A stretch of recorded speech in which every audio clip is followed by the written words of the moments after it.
চাইনি। বিজেপি আজকে যেভাবে এই ঘটনাকে নিয়ে রাজনীতি করেছে, আমার দৃঢ় বিশ্বাস পানিহাটি সোদপুরের মানুষের জবাব দেবে আগামী দিন। যারা মৃত্যু নিয়ে রাজনীতি করে, এই পানিহাটিতে প্রদীপ কর এসআইআর এর প্রথম শহীদ, আমি এসছিলাম। দীর্ঘ 4 মাস ধরে এসআইআর এ প্রায় 200 জন মারা গেছে। কেউ বিষ খেয়েছে, কেউ গলায় ফাঁস লাগিয়েছে, কেউ আত্মঘাতী হয়েছে। একটা মানুষের পাশে বিজেপির কোনো নেতা গিয়ে দাঁড়ায়নি। ভদ্রমহিলা বিজেপির এখানের প্রার্থী, তিনি আমার মাতৃতুল্য। তিনি বলেছেন মমতা বন্দ্যোপাধ্যায়ের চুলের মুঠি ধরে আমি নিয়ে আসব। আমি কোনো তৃণমূলের নেতা সৈনিকদের বলবো কোনো রকম কোনো খারাপ শব্দ বা অপশব্দ তার বিরুদ্ধে ব্যবহার করবেন না। তিনি তার সন্তানকে, তার কন্যাকে হারিয়েছেন। মানুষ দুঃখে, কষ্টে, আর্তনাদে অনেক সময় চাপে পড়ে ভুল সিদ্ধান্ত নেয়। আমরা প্রত্যেকটা মহিলাকে সম্মান করি। এই রাজ্যের মুখ্যমন্ত্রী একজন মহিলা।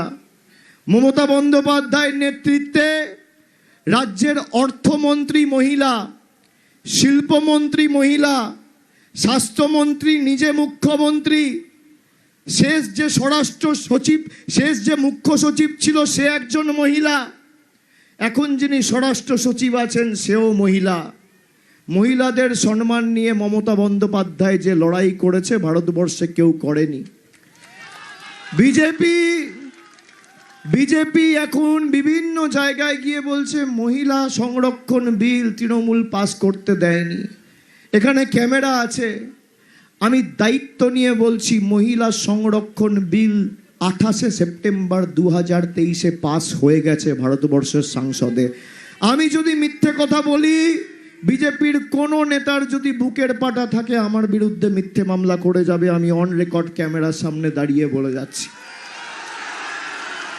এদের পায়ের নখ থেকে মাথার চুল সব মিথ্যে। যারা আমাদের বাংলাদেশি বলেছে, নিজের মর্জি মাফিক কখনো নোটবন্দির নামে লাইন, কখনো এসআইআর এর নামে লাইন, স্বাধীনতার 79 বছর পরে বাঙালিকে লাইনে দাঁড়িয়ে নাগরিকত্বের প্রমাণ দিতে হবে। আমরা কি খাবো, কার সাথে কথা বলবো, কোন রাস্তা দিয়ে হাঁটবো, কি মাছ খাবো, মাংস খাবো না ডিম খাবো না ভাত খাবো, গুজরাট, দিল্লি, মধ্যপ্রদেশের বহিরাগত জমিদাররা ঠিক করবে না বাঙালি ঠিক করবে?